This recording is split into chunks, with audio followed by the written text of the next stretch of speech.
আগের দুই আসরে গ্রুপ পর্ব থেকে বাদ পড়া জার্মানি এবার দাপটের সাথে উঠেছে নকআউটে। আজ তাদের সামনে ছিল লাতিন আমেরিকার দেশ প্যারাগুয়ে। ম্যাচের শুরু থেকেই দুই দলের মাঝে ছিল দারুণ লড়াই। প্যারাগুয়ে যেমন উজাড় করে দেয় নিজেদের পুরোটা, জার্মানরাও দেখায় নিজেদের শক্তিমত্তা। দুই দলের সেই লড়াই আর ম্যাচের ফলাফল নিয়ে বিস্তারিত জানবো রিপোর্ট।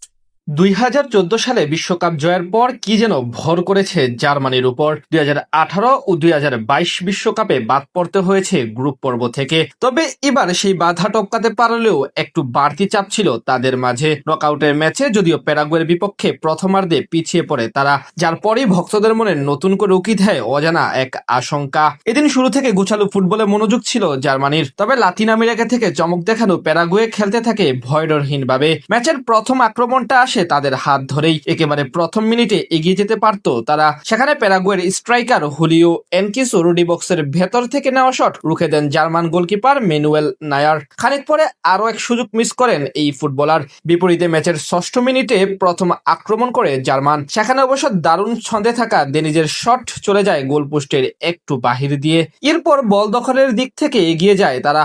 প্যারাগুয়ে পুরোপুরি ডিফেন্সিভ মোডে চলে গেলে একের পর এক আক্রমণ করতে থাকে চারবারের বিশ্ব চ্যাম্পিয়নরা। তবে কাঙ্ক্ষিত সাফল্য খুঁজে পাচ্ছিল না তারা। 33তম মিনিটে কাই হাভার্টসের দূরপাল্লার শট প্রতিপক্ষ ডিফেন্ডারের পায়ে লেগে প্রতিহত হয়।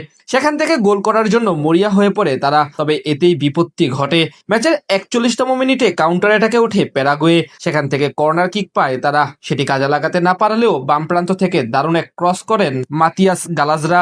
সেটি বক্সের ভিতরে আচমকা হেড নিয়ে সোজা জালে জড়ান হুলিও এনকিসুর।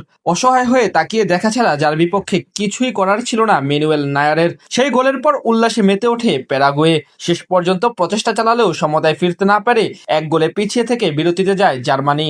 দ্বিতীয়ার্ধে প্রথম থেকেই গোল করতে মরিয়া হয়ে পড়ে জার্মান, যদিও এবারও প্রথম আক্রমণটা করে প্যারাগুয়ে। ম্যাচের 51তম মিনিটে হুলিও এনকিসো আরো এক দারুণ সুযোগ পান, সেখানে তার নেওয়া বক্সের ভিতর থেকে শট রুখে দিয়ে দলকে রক্ষা করেন ম্যানুয়েল নায়ার। এর 1 মিনিট পরেই সমতায় ফিরে জার্মান। ফ্লোরিয়ান উইটজের দূরপাল্লা থেকে অসাধারণ এক পাসে বল পান কাই হ্যাভার্টস। এরপর বল নিয়ে প্যারাগুয়ের রক্ষণে পৌঁছে গোলকিপারকে বোকা বানিয়ে গোল করে দেশকে সমতায় ফেরান এই মিডফিল্ডার। খানিক পরে এগিয়ে যাওয়ার সুযোগ এসেছিল জার্মানের কাছেও, তবে সেই যাত্রায় আলেকজান্ডার পাভলোভিচের প্রচেষ্টা কাজে আসেনি। এদিকে প্যারাগুয়ের আক্রমণের বিপরীতে রীতিমতো চীনের মহাপ্রাচীর হয়ে দাঁড়ান জার্মান কিংবদন্তি গোলকিপার ম্যানুয়েল নায়ার। এরপর দুই দলের মাঝে আরো একাধিক আক্রমণ ও পাল্টা আক্রমণ অব্যাহত থাকলেও নির্ধারিত টাইমে আর কেউ গোল করতে পারেনি। যেহেতু ফলাফল আসেনি, তাই নতুন করে শুরু হয় অতিরিক্ত 30 মিনিটের খেলা। এরপর নতুন করে ম্যাচ মাঠে গড়ালেও সেই 30 মিনিটেও কেউ গোল দিতে পারেনি। ফলে এবার বিশ্বকাপের প্রথম ম্যাচ হিসেবে ট্রাইব্রেকারে গড়ায় এটি। সেখানে জার্মানিকে হারিয়ে জিতে যায় প্যারাগুয়ে এবং চলে যায় শেষ 16তে। অন্যদিকে বাদ পড়ে চারবারের বিশ্ব চ্যাম্পিয়নরা।